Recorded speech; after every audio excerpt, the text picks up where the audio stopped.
dan saudara-saudari yang dikasihi Tuhan, mari kita mengakhiri hari kerja dan aktivitas kita dengan bersama-sama merenungkan firman Tuhan yang telah dipersiapkan oleh Pendeta Mariska Lauterbum, MATS, PhD. Bahan bacaan pada sore ini yaitu Yesaya pasal 10 ayat 12. Tetapi apabila Tuhan telah menyelesaikan segala pekerjaannya di Gunung Sion dan di Yerusalem, maka ia akan menghukum perbuatan ketinggian hati Raja Asyur dan sikapnya yang angkuh dan sombong. Judul renungan sore ini yaitu Bahaya Kesombongan.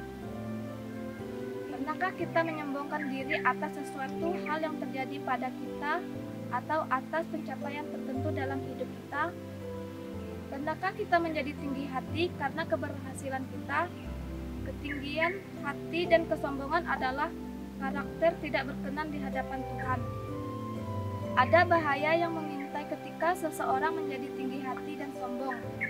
Dalam Yesaya pasal 10, bahaya yang mengintai adalah penghukuman Tuhan.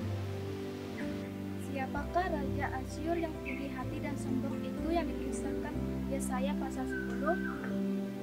Kitab Yesaya adalah kitab yang ditulis dalam 3 masa berbeda, sehingga dibagi atas Yesaya bagian pertama yaitu Proto Yesaya, Yesaya bagian kedua yaitu Deutero Yesaya, dan Yesaya bagian ketiga Trito Yesaya. Yesaya pasal 10 digolongkan dalam Yesaya bagian pertama yang ditulis oleh Nabi Yesaya bin Amos. Raja Asyur yang dirujuk oleh Yesaya adalah Raja Sanherib atau Sennacherib yang menyerang Yerusalem, menghancurkan Babel, dan memasyurkan Niniwe. Dalam kitab Yesaya diberitakan tentang bagaimana Tuhan memakai Raja Asyur ini untuk menghukum bangsa Israel yang berlaku tidak setia di hadapan Tuhan. Jadi bukan karena kehebatan Sanherib sehingga ia mampu menyerang Yerusalem, tetapi karena Tuhan menggunakannya untuk memberi pelajaran bagi umat Israel. Ketinggian hati dan kesombongan Sanherib justru adalah sesuatu yang tidak berkenan di hadapan Tuhan yang menjadi sumber kejatuhannya. Terkadang ketinggian hati dan kesombongan menjadi karakter kita ketika kita berhasil dan sukses di kampus, di kantor, di gereja, di masyarakat, dan dimanapun saja.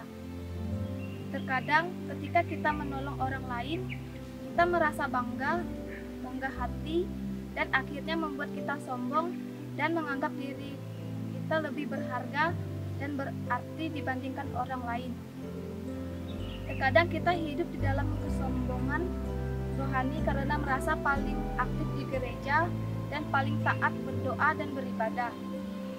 Kita menjadi lupa bahwa ibadah yang sejati bukan hanya sebatas ritual dalam gedung gereja, tapi bagaimana sikap hidup setiap hari yang kudus dan berkenan kepada Tuhan. Kita lupa bahwa kita hanya alat di tangan Tuhan untuk menceritakan kemuliaan-Nya.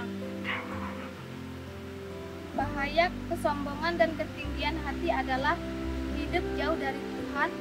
Tuhan sungguh menghendaki kita umat percaya untuk hidup dalam kerendahan hati dan hidup menghamba. Inilah teladan kehidupan Tuhan Yesus yang menjelma menjadi manusia. Tuhan mengosongkan dirinya dan menjadi sama dengan manusia. Maukah kita meneladaninya? Semoga. Refleksi firman Tuhan sore ini adalah, adakah yang pantas untuk kita sombongkan? Mari kita berdoa. Ya Tuhan, semua yang kumiliki adalah anugerah-Mu, bukan milikku yang harus kusombongkan. Ampunilah aku, Tuhan.